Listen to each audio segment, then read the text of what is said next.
So as a solo artist, your path to getting more gigs and getting higher paying gigs is a bit different than that of larger groups and bands. In this video, I'm going to share 5 tips that you can use as a solo act to make more money, score higher quality gigs, and be more successful.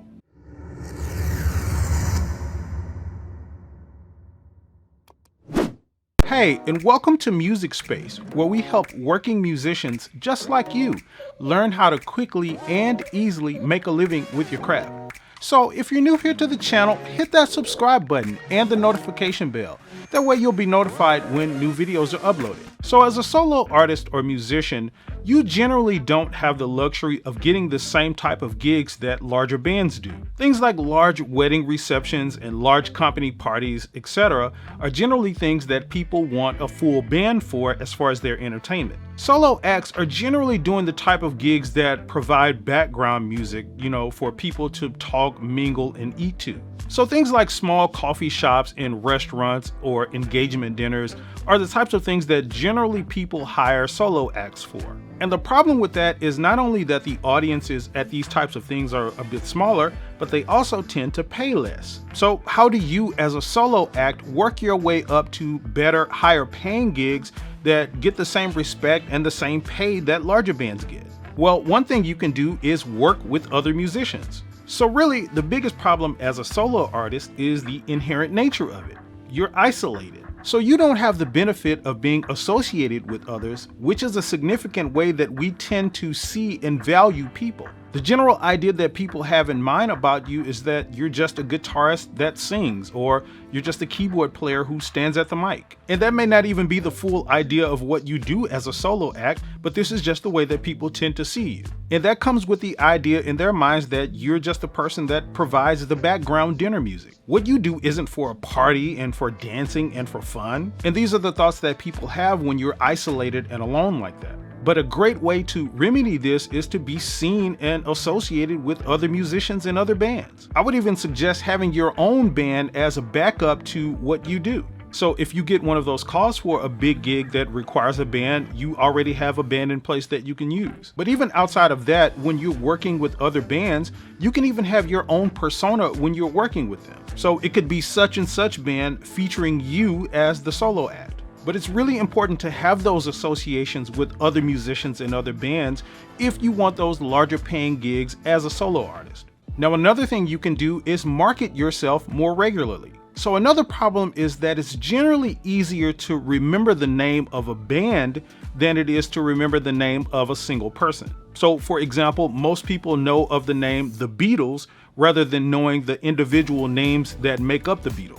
And since this is the case, you as a solo act need to work a little bit harder to help people remember your name and remember who you are. And one way to do that is to have a stage name rather than your real name, especially if your real name is a very common name. But also, you should always have marketing materials at your shows.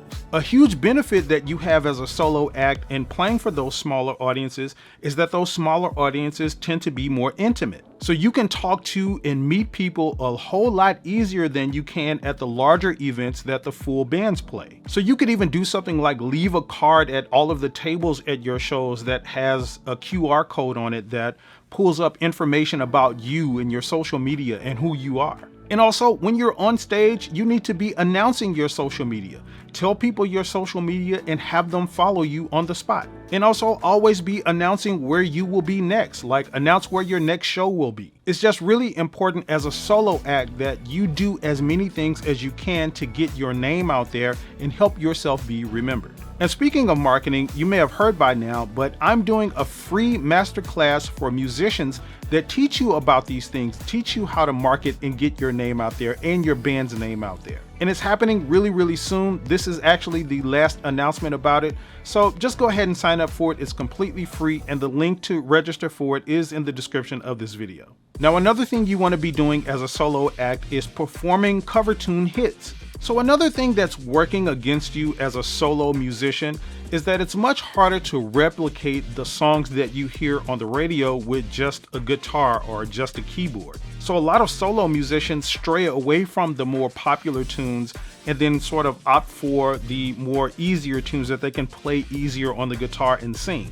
But to get out of that vein of just being seen as a background music performer, you need to be performing tunes that are popular in all genres. And this is why a lot of solo acts use backing tracks. But if you don't use backing tracks, you need to figure out how to perform songs like Lizzo's Good as Hell and 24K Magic by Bruno Mars. You need to be doing these types of songs in addition to the ballads that you enjoy. And it's even okay to sprinkle a few of your original tunes in there every now and then if you'd like. But the vast majority of the songs you perform need to be songs that the audience can identify with. And this is especially the case if you want to be viewed or seen as a fun artist who would be cool to have at my next party or event. Now, another thing you can do is use a lot of stage props. One of the most important things that you can do as a solo act is to do things that make your show more interesting. Again, you don't want to just be seen as the guitar player who sits and strums and sings a few songs, or the vocalist who just stands at the mic and sings with backing tracks. And having cool and interesting things on stage can sometimes supplement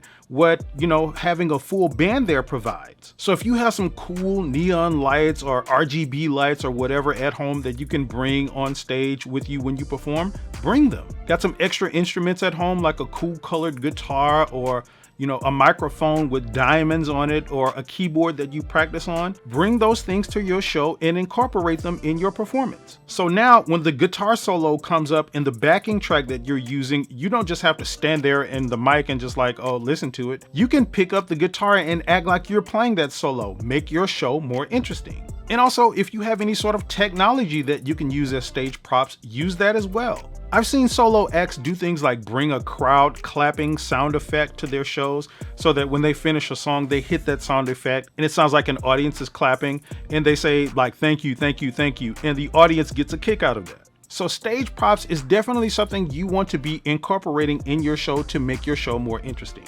Now, another thing you can do as a solo act, and this is really important, is engage the crowd. It is really important that you as a solo artist, when you're performing, that you engage the audience that you're performing to. As I mentioned before, your job of being remembered is a bit more inherently difficult than that of a larger band. And the way you do this is by being engaging. Like, you should have some points where you're talking to the audience, where you tell engaging stories. You should maybe have a joke or two that you tell. And they don't have to be like Kevin Hart level jokes. Nobody expects you to be a comedian, but more so like a funny story or a funny statement. You can have a portion of your show where you bring someone on stage to perform a song with you, and many other things. You got to figure out these ways to be more engaging with your solo act. But also, and this is really important as well, go talk to people when you're on your breaks. Introduce yourself to the people that are there listening to you and thank them for being there. A lot of times when you just introduce yourself and talk to people, they'll tell you about an event that they have coming up that they may be interested in hiring you for, all from just saying hello to them. And all of this is under the umbrella of being engaging to people in your audience. So as a solo musician or a solo act, make sure you use these tips. And you definitely want to check out these other videos that has tips that can help you as well.